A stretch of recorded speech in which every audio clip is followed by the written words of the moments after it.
I've been a hospice nurse for 11 years. Willow Creek Care Center, Vermont. Christmas morning 2019. The kind of morning where the world feels held in suspension, waiting for something. Mrs. Iris Chamberlain, 84 years old, room 6, end-stage pancreatic cancer. She had been with us for 3 weeks, unresponsive for the last 48 hours. That deep unconsciousness that comes at the very end, when the body starts the final process of letting go. The facility was quiet that morning. Most staff had Christmas off. Just me, one aide, and the on-call doctor. 4 patients total. 3 families had taken their loved ones home for the holiday. Mrs. Chamberlain had no one. Her chart said widowed, no children. One niece in California who hadn't visited, hadn't even called. I'd been checking on her every 2 hours. Her breathing had changed overnight. That wet, rattling sound, what we call the death rattle. Secretions pooling in the throat, not painful. She was too far gone to feel discomfort. But the sound fills the room, makes it impossible to ignore what's coming. At 6 a.m., her respiratory rate was 8 breaths per minute. Slow, irregular, pauses lasting 15-20 seconds. Her oxygen saturation was in the 70s. No point in increasing the oxygen flow. We were past intervention now, just comfort care. Morphine every 4 hours, mouth swabs to keep her lips moist. She looked small in that bed, frail. Her skin had that translucent quality, like paper, like you could see through to something underneath. Her hands were folded on her chest. I'd positioned them that way the night before. Seemed more dignified than letting them lie at her sides. I went back to the nurse's station, made coffee, started my charting. Outside the sun was coming up, that pale winter light, snow on the ground from 2 days ago, Christmas lights still glowing on the houses across the street, though they'd be turned off soon. People waking up, opening presents, starting their day. At 7:23 a.m., the call light for room 6 went on. I looked up, stared at the panel. Mrs. Chamberlain's light, blinking red. That wasn't possible. She couldn't press the call button. She'd been unconscious for 2 days. Hands folded, unmoving. I'd been in there 30 minutes ago. Nothing had changed. I walked down the hallway. The facility was silent except for my footsteps, the squeaks of my shoes on linoleum. Room 6 was at the end, door half open the way I'd left it. I pushed it wider. Mrs. Chamberlain was sitting up, not propped up, not partially elevated, sitting fully upright, back straight, hands in her lap, her eyes open, clear, looking toward the window. "Mrs. Chamberlain?" My voice came out wrong. Startled. She didn't turn toward me, just kept looking at that window, at the pale morning light. Her face had changed, not the slack, unconscious expression she'd had for days. Alert, present, almost peaceful. "She's here," Mrs. Chamberlain said. Her voice was clear, strong.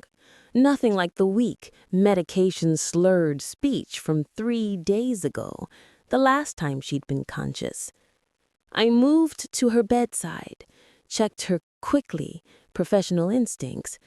Her respiratory rate was normal, 12 breaths per minute, no more rattle. Her skin had color, not much, but more than the gray pallor she'd had an hour ago. "Who's here, Mrs. Chamberlain?"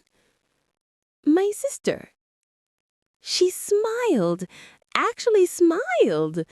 "Rita, she came for me."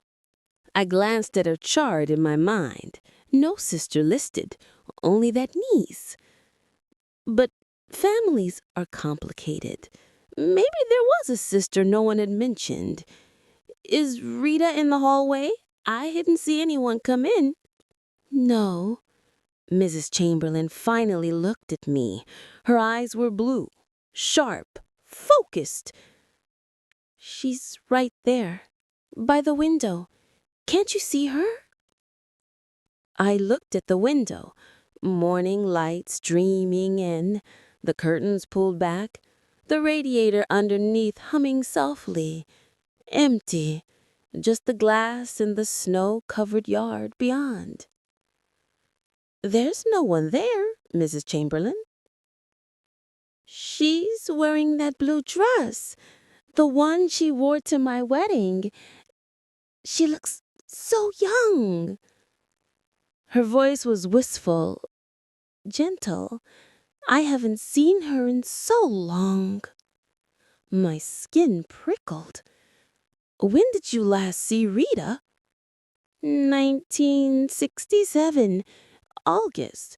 The accident.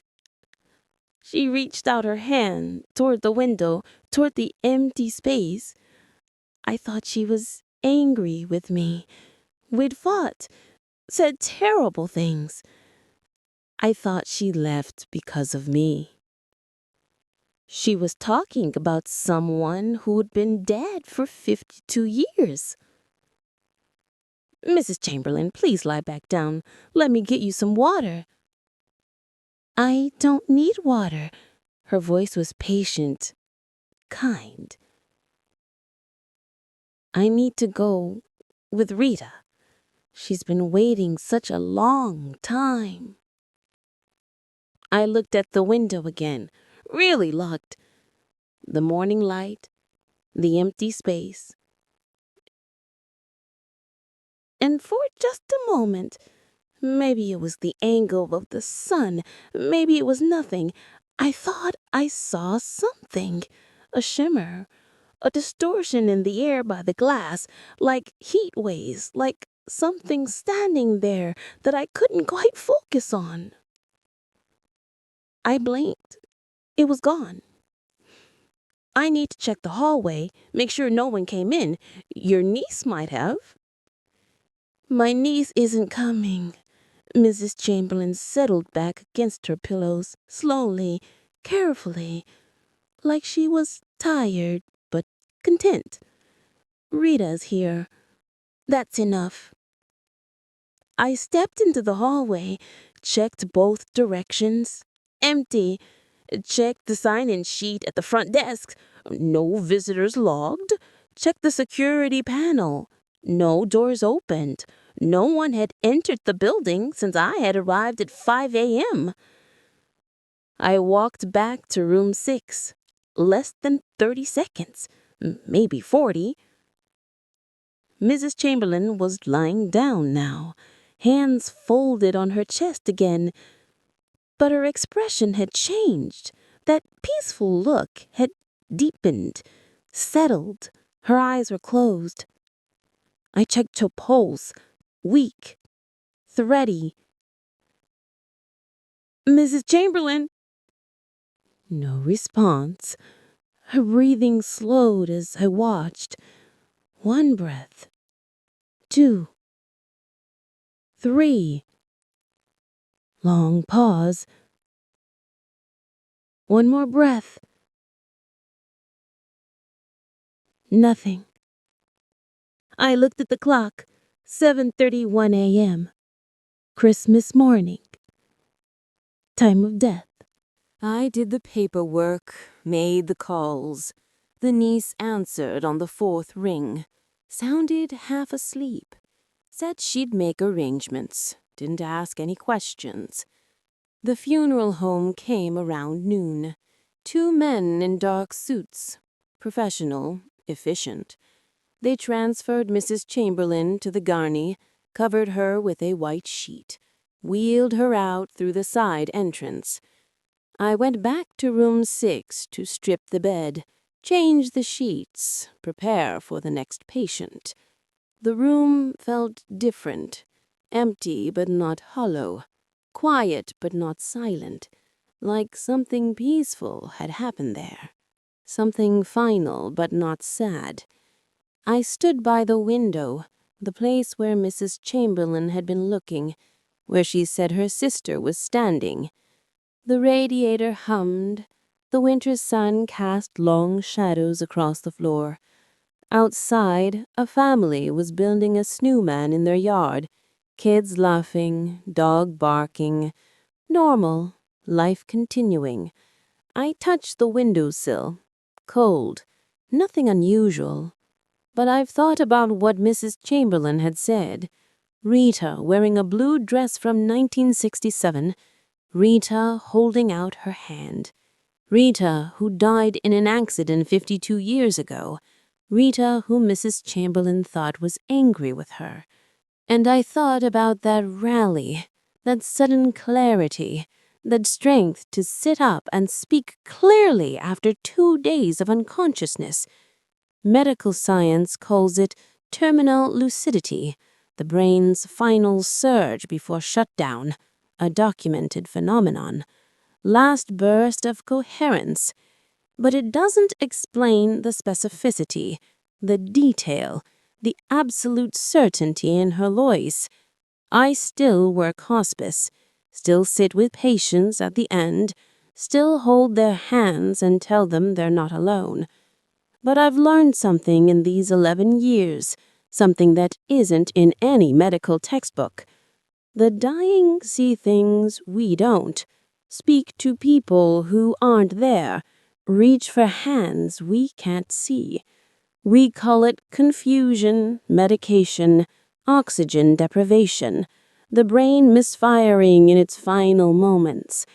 But what if we're wrong? What if they're seeing exactly what they say they're seeing?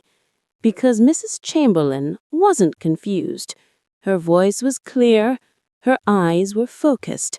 She described her sister's dress. She knew the year Rita died.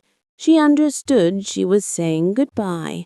And when I checked the hallway, when I stepped out for those 30 seconds, she didn't call for me, didn't ask for help. She just lay back down, like someone who'd gotten the answer they'd been waiting for, someone who'd been told it was okay. Time to stop fighting, time to let go. Someone who wasn't alone anymore. I keep that call light button in my pocket now, the one from room 6. Maintenance replaced it, said it must have malfunctioned. Buttons don't press themselves, but sometimes, late in my shift, I take it out, look at it, that small red button worn smooth from years of use, and I wonder, what if Mrs. Chamberlain did press it?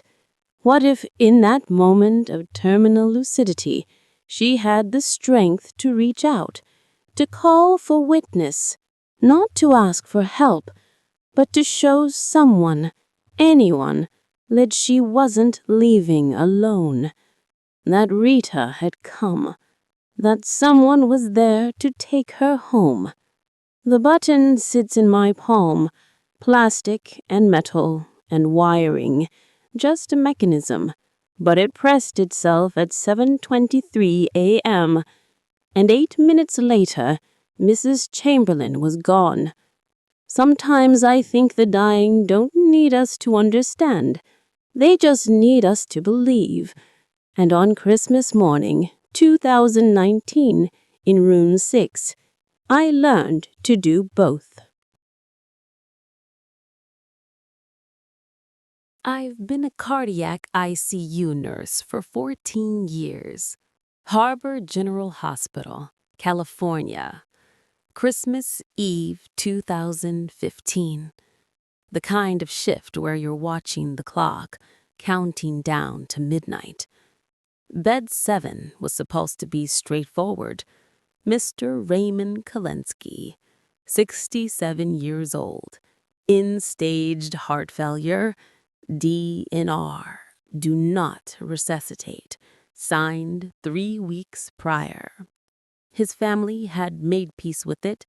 We were just keeping him comfortable now. Morphine for pain, oxygen for breathing, waiting. He'd been declining all week. His ejection fraction, the measure of how much blood the heart pumps with each beat, was down to 15%. Normal is 55 to 70. At 15%, you're living on borrowed time. His kidneys were shutting down, fluid building in his lungs, the classic cascade. But he was stable that evening, resting. His wife, Dorothy, had been there all afternoon, holding his hand, reading to him from a book of poems he liked. She left around 8 p.m., said she needed to go home, get some rest. She'd be back in the morning. "He won't make it through the night," Dr. Patel had told her gently. "You might want to stay." Dorothy shook her head, tears in her eyes, but voice steady. "He told me he didn't want me to watch him go, make me promise. He wants to slip away quiet, alone." We see that sometimes. Patients who wait until their families leave, like they're protecting them from the final moment. I checked on Mr. Kulinski at 9:30 p.m. His heart monitor showed what I expected: irregular rhythm, weak, bradycardic, heart rate in the low 40s, blood pressure barely registering, oxygen saturation dropping despite the nasal cannula at 4 liters.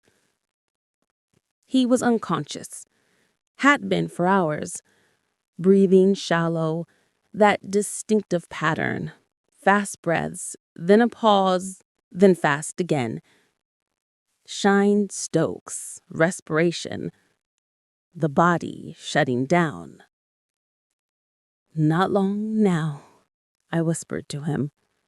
I always talk to patients, even when they can't respond. You're okay. You're not alone.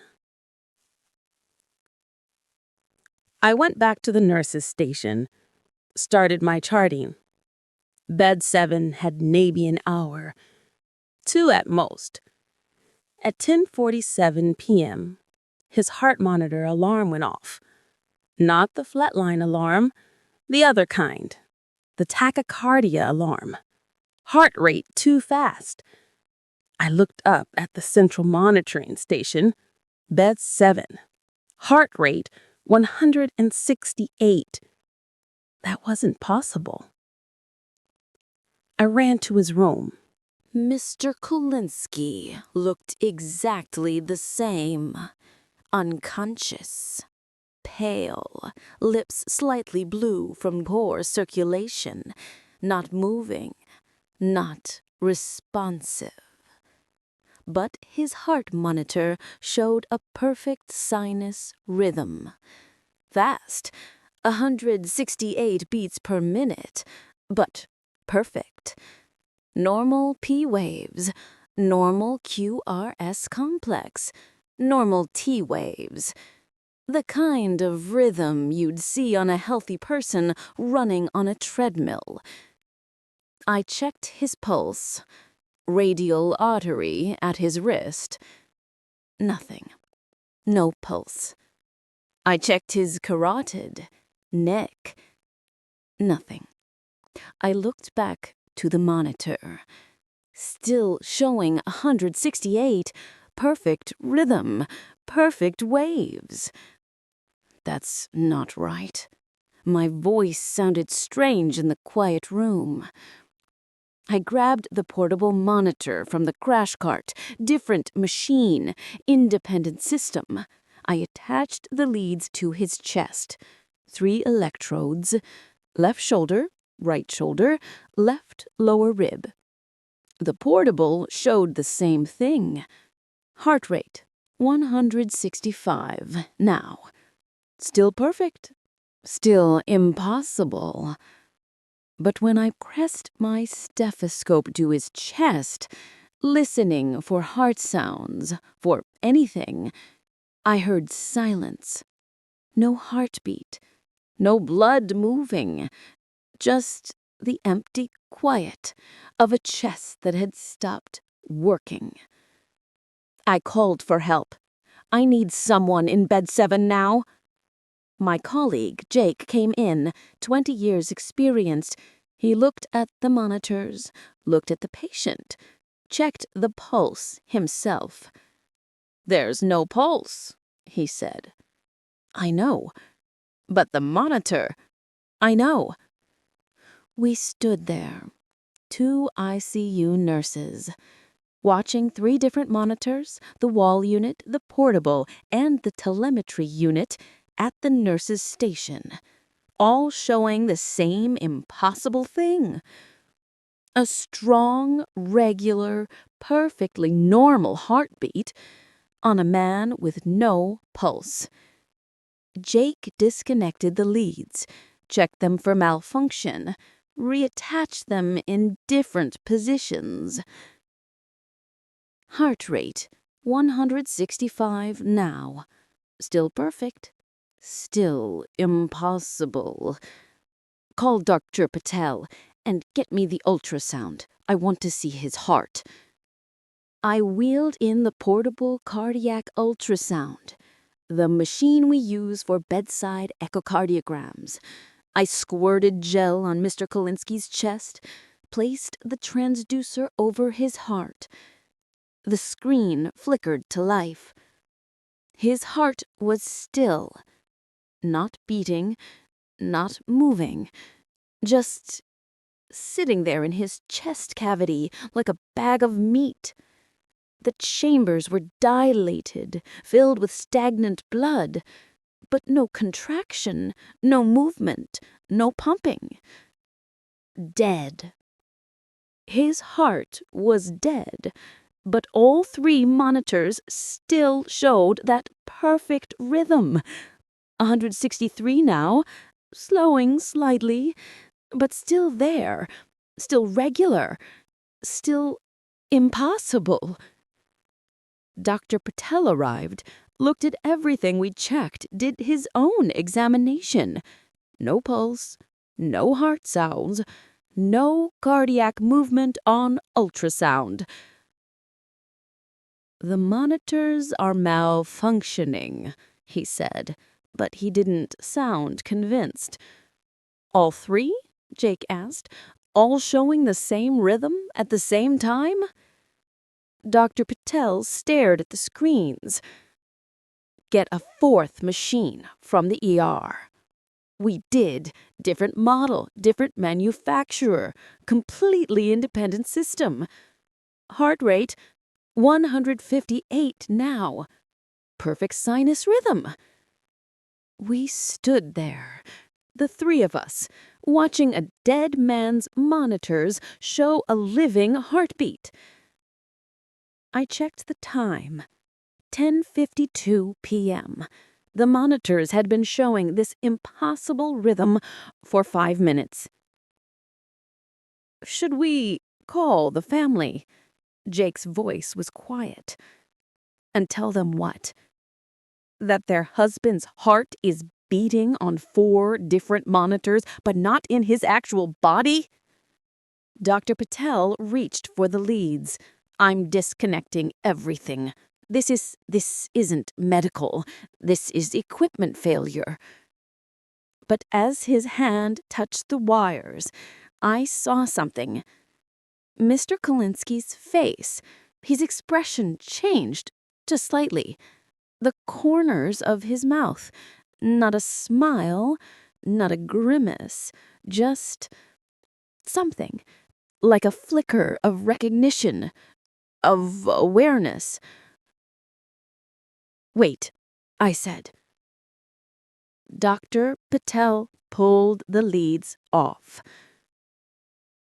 For a moment, maybe 3 seconds, the monitors continued showing the rhythm. Even with no connection, no wires, no electrodes touching skin. Heart rate 152, 147, 140. Then they all flatlined. Every single one, at exactly the same moment. 10:58 p.m., that long, flat tone, the sound we all knew was coming, just not like this.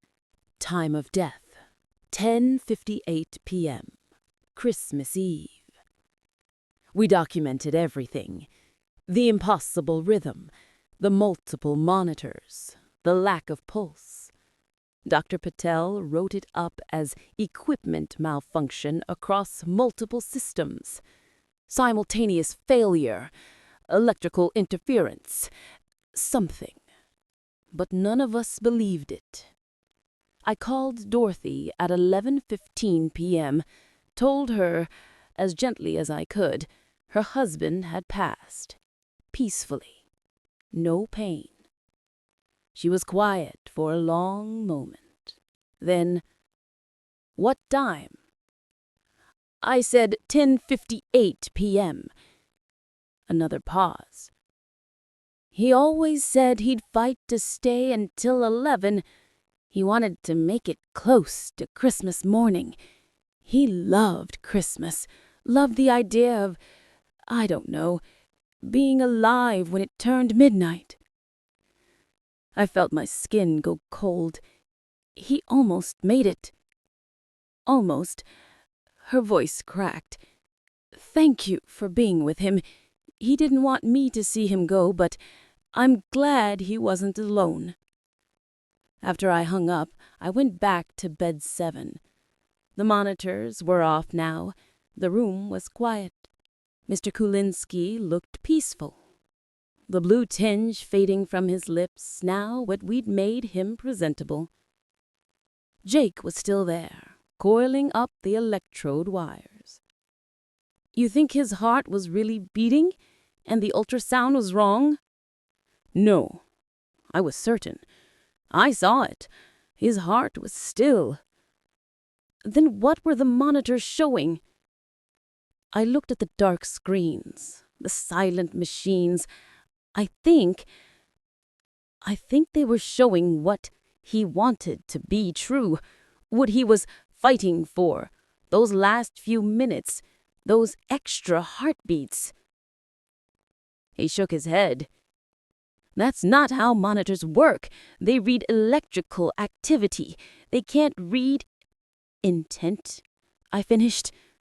"Will?" He didn't answer.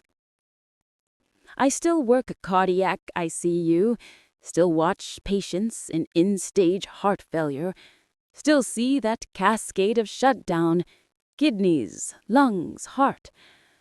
The progression is always the same. But now, when I see those heart monitors, I think about what they're really measuring. We call it electrical activity, depolarization and repolarization of cardiac cells, action potentials traveling through muscle tissue. But what if it's more than that?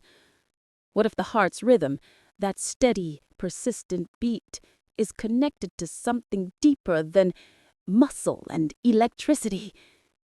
Because Mr. Kulinski's body had given up. His heart had stopped, but for almost 10 minutes, something kept broadcasting, kept sending out that signal, that rhythm, that proof of life. And it only stopped when it chose to, when it was ready. I've watched the recording since. We keep all cardiac monitor data. The digital files are still there, that 11-minute stretch from 10:47 to 10:58 p.m. Perfect sinus rhythm throughout. No artifacts, no interference, no glitches. Just a heartbeat where there wasn't one. The machines couldn't explain it. The doctors couldn't explain it. But maybe we're asking the wrong question. Maybe it's not about whether his heart was beating. Maybe it's about whether he was still there, still fighting, still present, still trying to make it to Christmas. And maybe for those 10 minutes, the monitors were right, after all.